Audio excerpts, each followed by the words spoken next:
मादी दुनिया 17 जामे तिर्मिज़ी नंबर 2376 में मौजूद हदीस में हुजूर नबी अकरम सल्लल्लाहु अलैहि वसल्लम ने तंबी की है कि माल और दौलत की ख्वाहिश ईमान के लिए दो भूखे भेड़ियों की हलाकत से ज़्यादा तबाकुन है। भेड़ों का एक रेवड़। इससे मालूम होता है कि शायद ही किसी मुसलमान का ईमान महफूज रहे अगर वो इस दुनिया में दौलत और शोहरत की तमन्ना करे जिस तरह दो भूखे भेड़ियों से शायद ही कोई भेड़ बच सके। लिहाजा इस अजीम मिसाल में दुनिया में ज़्यादा दौलत और समाजी हैसियत के बाद हिर्स की बुराई के खिलाफ सख्त तंबीह है। दौलत की तलब की पहली किस्म वो है जब किसी को दौलत से शदीद मोहब्बत हो और वो इसे हलाल ज़राए से हासिल करने की कोशिश करे। इस तरह का बर्ताव किसी अक्लमंद की निशानी नहीं है, जैसा कि एक मुसलमान को पुख्ता यकीन रखना चाहिए कि उनका रिस्क उनके लिए ज़ामिन है और ये तकसीम कभी नहीं बदल सकती। दर हकीकत खलकत का रिस्क ज़मीन व आसमान की तख्लीक से 50,000 साल पहले मुख्तस किया गया था। इसकी तस्दीक सही मुस्लिम नंबर 6748 में मौजूद एक हदीस से होती है। ये शख्स बिलाशुबा अपने फ़राइज़ और ज़िम्मेदारियों में कोताही करेगा क्योंकि वो दौलत के हुसूल में बहुत ज़्यादा मशगूल है। जो जिस्म दौलत के हुसूल में बहुत ज़्यादा मसरूफ़ हो वो आखिरत के लिए कभी भी मुनासिब तैयारी नहीं कर सकेगा, जिसमें उन नेमतों को इस्तेमाल करना शामिल है जो अल्लाह ताला की रज़ामंदी के लिए दी गई है।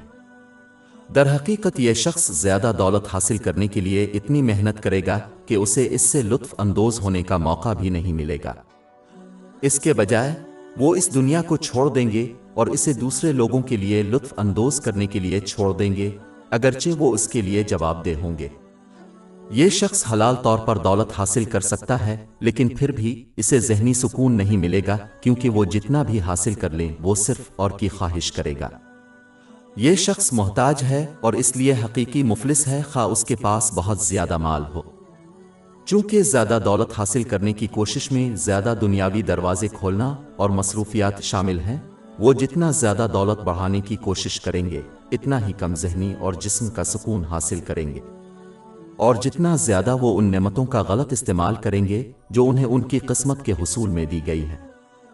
सिर्फ वही जो अल्लाह ताला को भूल जाता है इसकी अता करदा नेमतों का गलत इस्तेमाल करता है। बाब 20 ताहा आयत 124। और जो मेरी याद से रूगर्दानी करेगा इसकी जिंदगी तंदस्ती से गुजरेगी और हम से क़यामत के दिन अंधा उठाएंगे। एक ही ख्वाहिश जो फ़ायदा मंद है वो है हकीकी दौलत जमा करने की ख्वाहिश, यानी अमाल सालेहा का वापसी के दिन की तैयारी हो। दूसरी किस्म की दौलत की तलब पहली किस्म की तरह है, लेकिन इसके अलावा यह किस्म के लोग नाजायज़ ज़राए से माल हासिल करते हैं और लोगों के हुकूक मसलन सदका फ़ित्र अदा करने में नाकाम रहते हैं। हुजूर नबी अकरम सल्लल्लाहु अलैहि वसल्लम ने मुतअद्दिद अहादीस में इसके खिलाफ तंबी फरमाई है। मिसाल के तौर पर सही मुस्लिम नंबर 6576 में मौजूद एक हदीस में अपने तंबीकी के इस रवैये ने पिछली उम्मतों को तबाह कर दिया क्योंकि उन्होंने हराम चीज़ों को हलाल किया, दूसरों के हुकूक को रोका और माल की ज़्यादती की खातिर दूसरों को कत्ल किया।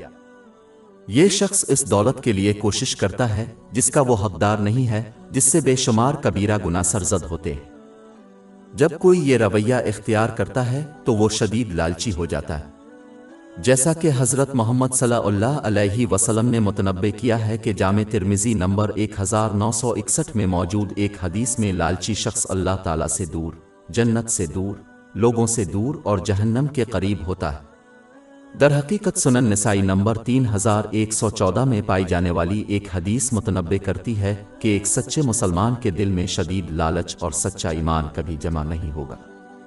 अगर कोई मुसलमान इस किस्म की हिर्स को अपनाए तो इसका शदीद खतरा उन पर मुसलमान पर भी वाज़ेह है। ये उनके ईमान को तबाह कर देगा, यहाँ तक कि सिवाय थोड़े के कुछ बाकी ना रहेगा। जैसा कि ज़ेर बहस मरकज़ी हदीस मुतनब्बे करती है कि किसी के ईमान की ये तबाही दो भूखे भेड़ियों की तबाही से ज़्यादा शदीद है जिन्हें बकरियों के रेवड़ पर छोड़ दिया जाता है। ये मुसलमान अपनी मौत के वक्त अपने पास मौजूद थोड़े से ईमान को खोने का खतरा रखता है, जो कि सबसे बड़ा नुकसान है। एक शख्स की शोहरत और रुतबे की ख्वाहिश इसके ईमान के लिए ज़्यादा दौलत की ख्वाहिश से ज़्यादा तबाकुन है। एक शख्स अक्सर अपनी महबूब दौलत को शोहरत और समाजी हैसियत के हुसूल पर खर्च करता है।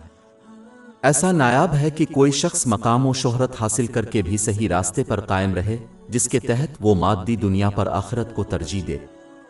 در حقیقت صحیح بخاری نمبر 6723 میں موجود ایک حدیث میں یہ تنبیہ کی گئی ہے کہ جو شخص معاشرے میں قیادت جیسے مقام کا خواہاں ہے اسے خود اس سے نمٹنے کے لیے چھوڑ دیا جائے گا، لیکن اگر کوئی اسے بغیر مانگے وصول کرے گا تو اس کی مدد کی جائے گی اللہ تعالیٰ اس کی فرما برداری میں۔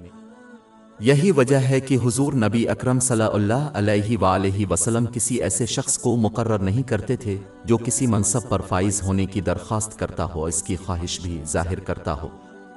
اس کی تصدیق صحیح بخاری نمبر 6923 میں موجود ایک حدیث سے ہوتی ہے۔ صحیح بخاری نمبر 7148 میں موجود ایک اور حدیث میں متنبہ کیا گیا ہے کہ لوگ مقام و مرتبہ حاصل کرنے کے خواہش مند ہوں گے، لیکن قیامت کے دن ان کے لیے یہ بڑی پشیمانی ہوگی۔ یہ ایک خطرناک خواہش ہے کیونکہ یہ انسان کو اس کو حاصل کرنے کے لیے شدید کوشش کرنے پر مجبور کرتی ہے اور پھر اس کو برقرار رکھنے کے لیے مزید کوشش کرنے پر مجبور کرتی ہے، خواہ وہ ظلم اور دیگر گناہوں کی ترغیب دے۔ رتبہ کی خواہش کی بدترین قسم وہ ہے جب کوئی اسے مذہب کے ذریعے حاصل کرتا ہے۔ حضور نبی اکرم صلی اللہ علیہ وآلہ وسلم نے جامع ترمذی نمبر 2654 میں موجود حدیث میں تنبیہ فرمائی ہے کہ یہ شخص جہنم میں جائے گا۔ اس لیے ایک مسلمان کے لیے زیادہ مال و دولت اور اعلیٰ سماجی رتبے کی خواہش سے بچنا زیادہ محفوظ ہے، کیونکہ یہ دو چیزیں ہیں جو اس کے ایمان کی تباہی کا باعث بنتی ہیں اور آخرت کے لیے مناسب تیاری کرنے سے غافل ہو جاتی ہیں، جس میں ان نعمتوں کو استعمال کرنا شامل ہے۔ اللہ تعالیٰ کو راضی کرنے کے طریقوں سے عطا کیا گیا ہے، جیسا کہ قرآن پاک اور حضور نبی اکرم صلی اللہ علیہ وآلہ وسلم کی روایات میں بیان کیا گیا ہے۔